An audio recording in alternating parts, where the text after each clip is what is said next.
જય શ્રી કૃષ્ણ દર્શક મિત્રો, મારી યુટ્યુબ ચેનલ અમૃતવાણીમાં આપ સૌનું હાર્દિક સ્વાગત છે। આજે આપણે આ વિડીયોમાં સાંભળીશું વીરપસલી વ્રત કથા, પૂજા વિધિ અને તેનું મહાત્મય।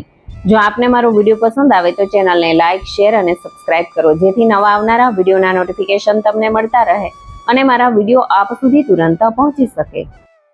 શ્રાવણ માસના કોઈ પણ રવિવારે આ વ્રત લેવાય અને બીજા રવિવારે તેની પૂર્ણાહુતિ થાય।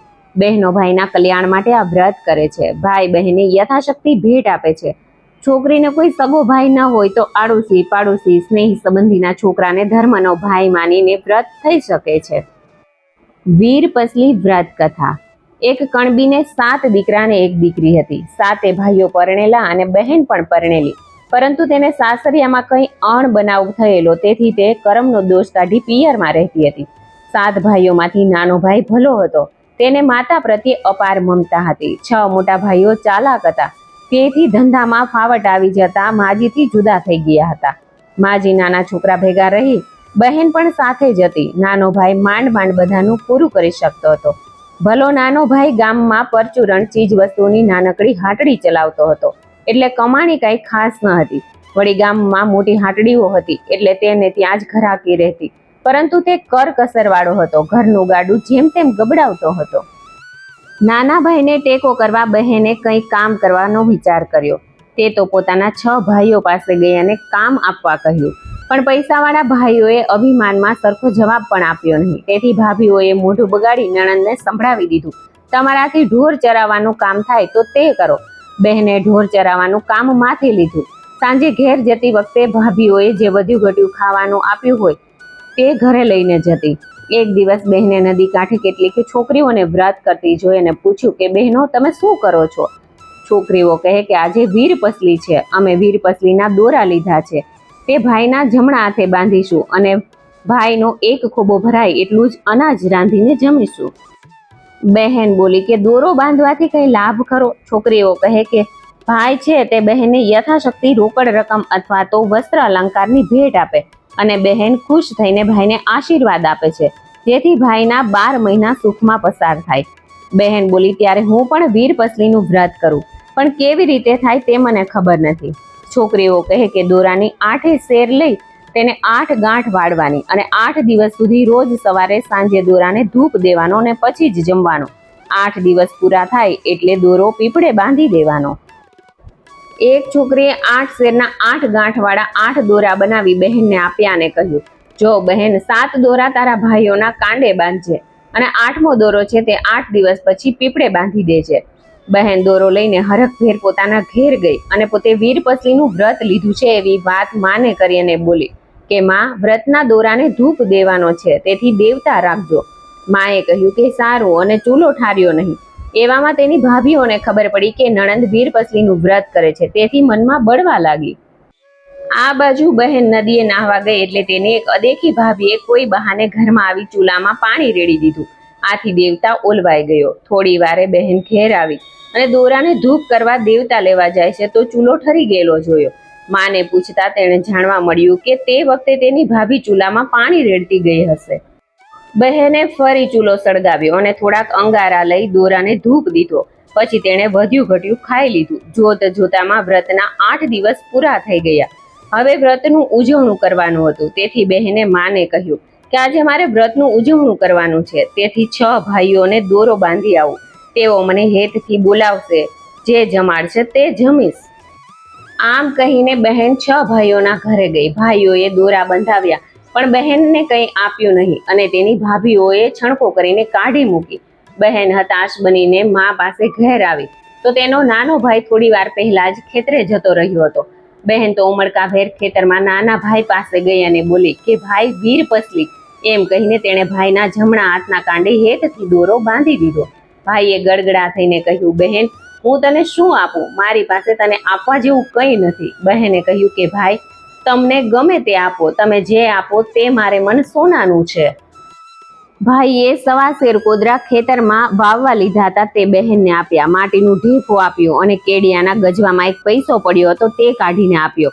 બહેને બધું સલ્લાના છેડામાં બાંધતા કહ્યું કે ભાઈ, મારા મનથી કોદરો એ કમોદ છે, માટીનું ઢેફું એ ગોળ છે અને પૈસા તે રૂપિયા છે, તારું સાચું હેત હોય તો તેની આગળ લાખ રૂપિયા પણ નકામા છે. આમ કહીને બહેન ઘરે ગઈ તો ઓસરીમાં તેનો પતિ બેઠેલો. આ તો ન માન્યામાં આવે તેવી વાત હતી. મનમાં થયું કે તે આવ્યા ક્યાંથી. તે તો માથે ઓઢીને અંદરના ઓરડામાં મા પાસે ગઈ. માએ કહ્યું કે બેટી, તારી શ્રદ્ધા ફળી, તારું વ્રત ફળ્યું. આજે તારા પતિ તને તેડવા આવ્યા છે. જમાઈએ જવાની ઉતાવળ કરવા માંડી. સાસુ મૂંઝાયા કે ઘણે વર્ષે દીકરી સાસરે જાય છે તો કંઈક ખાવાનું તો જોઈએ ને, પણ ઘરમાં શું હતું તે આપે. બહેનની 6 ભાભીઓને ખબર પડી કે આજે નણંદ સાસરે જાય છે, એટલે નણંદની ઠેકડી ઉડાવવા એક સુંડલામાં સાવરણી, ફાટેલી હિંઢોણી, ગાભા અને ચીથરા ભર્યા અને તેનું પોટલું બાંધીને સાસુ પાસે આવી. પોટલું આપીને બોલી કે આ મારા તરફથી બહેનને આપજો. ખેતરમાં ગયેલો નાનો ભાઈ પણ ખબર મળતા હરખભેર આવ્યો, પણ બહેનને આપવા જેવું તેની પાસે કંઈ ન હતું, તેથી તે ઉદાસ થઈ ગયો. બહેન તેના મનનો ભાવ સમજી ગઈ અને કહેવા લાગી કે ભાઈ, તે મને હેતથી એક પૈસો આપ્યો છે તે મારે મને 1000 રૂપિયા બરાબર છે. કોદરા આપ્યા છે તે કમોદ બરાબર છે, અને માટીનું ઢેફું આપ્યું છે તે ગોળ બરાબર છે. ભાઈને આ વાત સાંભળીને ઘણો આનંદ થયો. ભાઈ બહેનને વડાવવા ગામના પાદર સુધી ગયા. માં પણ ભીની આંખે દીકરીને વડાવીને ઘેર આવી. ત્યાં યાદ આવ્યું કે અરે રે, દીકરીને દોરાને ધૂપ કરવો હશે, ત્યારે વગડામાં દેવતા ક્યાંથી લાવે, માટે આપી આવું. માં તો એક ઠીબમાં દેવતા લઈને દીકરીને દેવા દોડી. સાસુને દેવતા આપવા આવેલ જોઈને જમાઈને હસવું આવ્યું કે આ વળી શું, દેવતા દેવા માએ દોટ મૂકી. માજીની દીકરી કહે કે નાથ, રૂડા પ્રતાપે દેવતા કે આપણો મેળાપ થયો. મેં શ્રદ્ધાથી વીરપસલી વ્રત કર્યું, તેનો જ બધો પ્રતાપ છે. તેનું ઉજવણું કરવાનું બાકી છે, અને દોરાને ધૂપ દેવા દેવતા જોઈએ, એટલે મારી માં આપી ગઈ. ગમે તેમ માની મમતાને આગળ ચાલતા એક વાવ આવી, એટલે વર વહુ પાડ ઉપર થાક ખાવા બેઠા. પછી અંગારા પર દોરાને ધૂપ કરીને વહુ નાહવા ઉતરી. નાહીને તેણે વર પાસે સાલ્લો માંગ્યો. વરે પેલી બચકી ખોલી તો અંદરથી રંગબેરંગી રેશમી ચીર દીઠા. તેણે કહ્યું કે ક્યાં રંગના ચીર આપું? વહુ કહે, અમારે વળી ચીર ને હીર કેવા. વહુ બહાર નીકળીને બીજી બચકી ખોલી તો તેમાં ગોળ, ચોખા અને સોના મહર હતા. નાના ભાઈ આપેલ પૈસો સોના મહર બની ગયો હતો, અને માટી ગોળ બની ગયો હતો, અને કોદરા પણ તેની કમોદ થઈ ગઈ હતી. વહુ તો વિચારમાં પડી ગઈ કે આ શું. પછી એણે વરને સોના મહોર આપી અને ગામમાં ખાવાનું લેવા મોકલ્યા. વર ગયા પછી તે સાથે અહીંયા વાવની જગ્યાએ ભવ્ય મહેલ ખડો થઈ ગયો. વહુ સોળ શણગાર સજીને 7મા માળની બારીમાં ઊભી હતી. થોડી વારે વર આવ્યો અને વાવ ન જોતા મૂંઝાયો કે અહીંયા વગડામાં એકાએક મહેલ ક્યાંથી ખડો થયો. ત્યાં તો વહુ મહેલમાંથી દોડી આવી અને વરના હાથમાંથી પોટલું લેતા બોલી કે નાથ, આ બધો વ્રતનો પ્રભાવ છે. ચાલો મહેલમાં હું ઝટપટ રસોઈ બનાવી નાખું. વહુએ મહેલમાં ચૂલો ખોદવા માંડ્યો, પણ જ્યાં ખોદે ત્યાં સોનું જ સોનું દેખાય. ધરતી દેખાય તો ચૂલો થાય ને. અરે રે, હવે રાંધવું શી રીતે? વહુએ ધરતીમાને ખૂબ વિનવણી કરીને પછી એક ખૂણામાં ખોદ્યું તો ત્યાં માટી હતી. તેથી તેણે ત્યાં ચૂલો કર્યો ને ઝટપટ રસોઈ બનાવી નાખી. પછી બંને જમ્યા અને મહેલમાં જ વસવાટ કર્યો.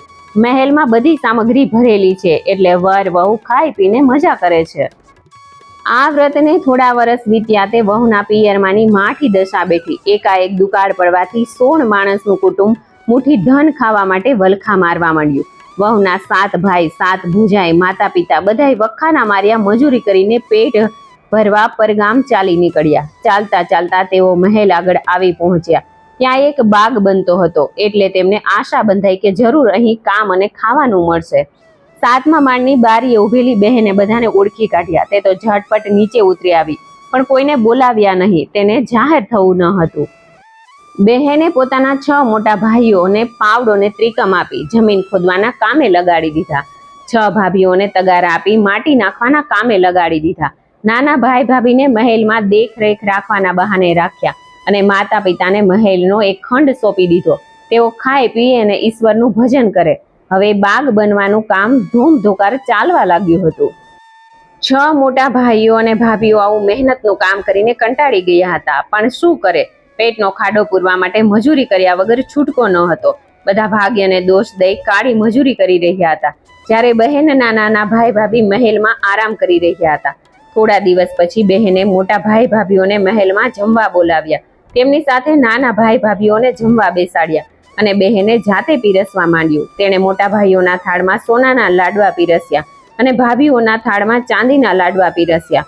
અને વાટકીમાં ખારી રાબ પીરસી, જ્યારે નાના ભાઈ ભાભીના થાળમાં ચૂરમાના લાડુ અને દાળ પીરસી હતી.